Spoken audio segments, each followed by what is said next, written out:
ஒவ்வொரு ஆண்களும் என்ன செய்யணும்? உங்க குடும்பம் ஆசீர்வதிக்கப்படணும், தழைக்கணும்னா நீங்க தான் இனிஷியேட்டிவ் எடுத்து, அதாவது இனிஷியேட்டிவ்னு என்னது?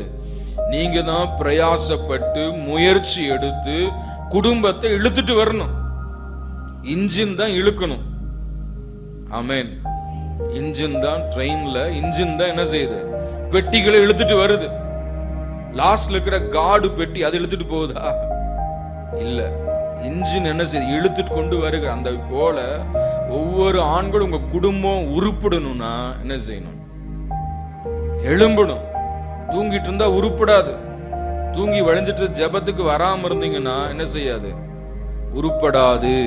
நீங்க கோவிச்சுக்கிட்டாலும் சரி, சொல்றத என்ன செய்யணும்? சொல்லி ஆகணும், சத்தியத்தை சொல்லணும்.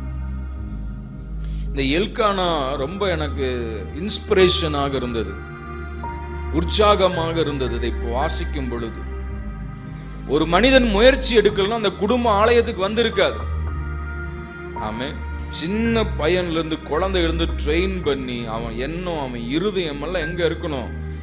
சர்ச்சுக்கு போகணும், கர்த்தரை ஆராதிக்கணும்ன்ற அந்த பழக்கத்தை ஏற்படுத்த வேண்டுமானால் ஒவ்வொருத்தரும் என்ன செய்யணும்? நம்ம ஆயத்தப்படுத்தி, கட்டாயப்படுத்தி, அடிச்சு உதைச்சு என்ன செய்யணும்? கொண்டு வரணும். அல்லேலூயா, பிரைஸ் தி லார்ட்.